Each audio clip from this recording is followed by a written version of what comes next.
Ladies, gentlemen, and haradrim of all ages, whether you're still actively playing Season 2 of Diablo 4 or you've stopped to take a break, if you are here, that means that you care about what's coming in the future for this game and want to stay in the know. Of course, there are constant new little bits of information coming out from various places, and I do my best to keep up with all of them, so let's talk about the recent 2 sneaky hotfixes, some developer tweets, some interesting interview interactions that the developers had at BlizzCon that have started surfacing up on the internet over the last few days, and then just a bit of interesting new Datamine info about the Midwinter blight event that's coming up in mid-December. Starting off then with the hotfixes themselves, the first one happened a couple of days ago. Of course, with the addition of patch 1.2.2, there was another item duplication glitch that happened to be found by people in the community, which then got trading shut down for a bit again, and as of now, this hotfix, it was fixed and trading was back opened up. But it's starting to look a little bit like a pattern that every patch recently that they've created, a new way to duplicate items has been found in the game, and then they wind up having to ban people for taking advantage of it, but hey, at least the response was faster this time around. As well, they fixed an issue where vampiric powers could cause you to dismount unintentionally, and then just various performance and stability improvements as usual. Past that, there was a hotfix that hit last night addressing a strange issue where potent blood dropped too close to blood fountains would just get stuck behind the item and be ungrabbable for the player, which is just a tiny thing, but also this is intended to take care of some of the issues locking people out of certain season journey objectives. Adam Fletcher, the Global Community Development Director, also mentioned that while not addressed within this hotfix, the team is looking into fixes for the various issues related to cinders dropping during Helltide and how they're often not dropping at the correct rate, which is a very important fix that I hope they get worked out sooner rather than later. Past that, Adam Fletcher also had some other tweets of note. Here we have a player asking about how Varshan has been made a permanent part of the game, as well as Zir, with them being part of the endgame boss mechanic on the Eternal Realm. They ask in relation to this if all upcoming seasonal bosses are going to stick around after their season ends, and the response to this from Adam Fletcher is simply yes, no more words needed. So that right there is firm confirmation that no matter what, the endgame will be expanded on at least a little bit every single season for the Eternal Realm, in this way if nothing else. Then we also have an interesting tweet interaction with Rod Ferguson, the GM of all things Diablo. Here someone sends in an angry tweet about this new addition to the store. I've actually seen a lot of people talk about how scummy this is, the concept of a $65 bundle being added to the store for a horse, and everyone is just calling it a $65 horse, which is honestly hilarious. And here Rod comes back by saying, to be clear, we're selling $70 of platinum for $65, and you also get a mount for free. And look, he's actually right? He's absolutely correct. It is a truthful statement that he's saying. The value returned from this bundle is in the amount of platinum, and then you just also happen to get the horse as an extra. I've seen people say, oh, that only matters if you're only going to use the platinum yourself, but that's a really dumb thing to say. You cannot buy a fully functioning farm and then say that you paid $1 million for the tractor. The context does matter, but that works both ways, because the other side of that context is that 7,800 platinum is like 2, maybe 3 bundles on a good day in the shop.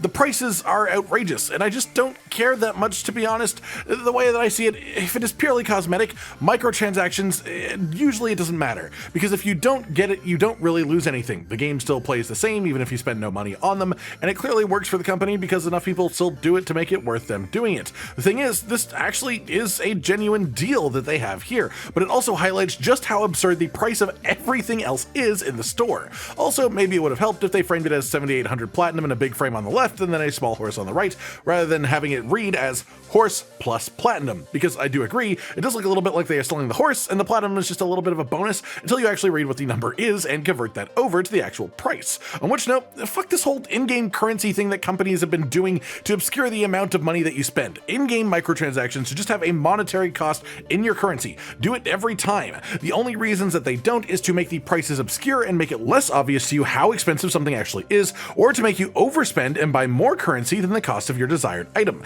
which then incentivizes you to buy more currency to get another different item, or else you might be wasting the platinum that you already had left over. It's just a really scummy practice. It's effective, sure, don't get me wrong, that's why it is being used, but it sucks as a player, and it really feels highlighted here looking at this picture. Past that, there were a number of interviews that developers did with different media outlets or channels during BlizzCon, and for the most part, we didn't learn anything new from this. It seems they were very tight-lipped as far as what they were allowed to talk about when it comes to both Season 3 and the expansion, but there was an interesting line that we got from Joseph Pipiora, Associate Game Director, in an interview with IGN that I'll play to let you hear for yourself in context to the Abattoir of Zir. This is going to be a tool that you're going to need to leverage in order to be able to get deeper and deeper into the experience, to augment your character's farmability and more importantly their damage as you go deeper and deeper in.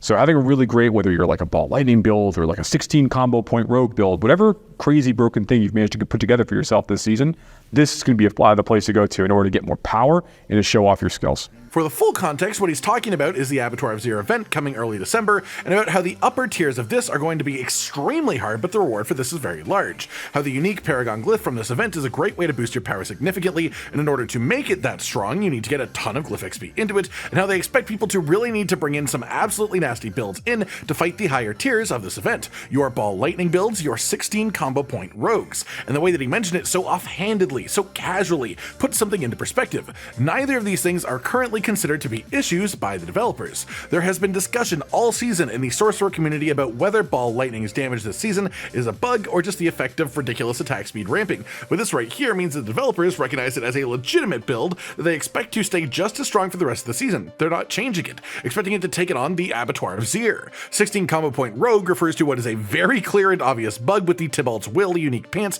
where for whatever reason the affix that says bonus maximum resource gives you bonus energy on rogue, but also uniquely for rogues increases their maximum combo points from 3 up to 22 on a perfect roll. This has various effects, mostly just consider it an insane damage spike if you don't want to get into the minutia, because if you use 22 combo points on a skill instead of 3, it has quite a big difference, which is why you've seen clips of rogues just one-shotting bosses and walking through dungeons doing silly things. The thing is, mentioning in the context that he did implies that the devs are aware of this, and bug or not, they consider it a legitimate build for the purposes of taking on the Abattoir of Zir, or else why would he say it like this? This is something that they have considered and they've thought about, and he's willing to say it. It's not that they are woefully unaware of it, it's not that it isn't a bug though either, because there is no way it isn't from the interaction that is actually happening. It's simply that they promised no nerfs would happen this season, and it turns out what they meant with this is that they simply aren't going to change anything that is fun, bug or not, unless it literally makes the game worse for other players, which this is not right now. I mean, hey, maybe they're even watching this happening in the community, taking notes, and maybe they're going to add a new unique in the future for rogues that boosts your maximum combo points, because maybe they saw this bug and said, wait, hey, that's actually fun. People are actually enjoying that. Maybe we should make that exist in a legitimate way. Either way, it means it's around to stay for the rest of the season, more than likely, and now the developers have said what they have about it, I don't think there's any reason to feel bad about using it either. I think this is basically a stamp of approval to say, use this for the rest of the season, have fun, just break the game. We like it. Past that, we just had some data mines in the recent patch relating to the new Midwinter Blight event that will be hitting in mid-December as our Christmas event. These are all just items relating to this patch. Some of them are more relevant than others, so I'm sticking to the ones that I can make sense of to give us an actual better idea of how the event will go. There is an item that will be dropped from the Blight Fiends, one that you find on Frigid Husk, and one that you get from killing the Red Cloaked Horror. From what the developers told us, killing enough Blight Fiends will make the Red Cloaked Horror spawn in, and then you can talk to a totem in Kyovashad to hand in the spoils you get from killing him. I assume this will work similar to the Hunter's Acclaim system from the things that we've been told, levels that you fill up by offering these little drops to the totem, progressing through levels that will give you different rewards. Those rewards should include things like the Midwinter Proof, which you use to purchase rewards from Gillian, the Bard in the town square that will be there as part of the event. Midwinter Nightmare Spoils cache has more blighted fragments and lost heirlooms. Midwinter Purse is just a big bag of gold. Midwinter Spoils is a big bag of armor, gem fragments, and potentially Gillian's Brew, which is a special type of elixir we'll get to in a moment. And there's also the Greater Midwinter Spoils, which gives you armor, gems, and a guaranteed elixir. The elixirs themselves then, called Gillian's Brew, the one that we have seen an example of, gives you 15% bonus maximum life and 15% bonus lucky hit chance, as well as a massive 15% bonus experience for 30 minutes too. There is some discussion in the community that this might actually be a somewhat randomized drop, or at least come from a pool of different choices, with each one being 15% and 2 different normal elixir stat bonuses, as well as the 15% experience no matter what, and that could lead to some really terrifying interactions if so, which I do of course mean in a very good way. Then we have the cosmetic rewards for the event as well. I imagine these will mostly come at the end of the reward track at the totem, maybe there'll be random drops from the Red Cloaked Horror, maybe it'll be one of the things that you have to actually trade for with Gillian.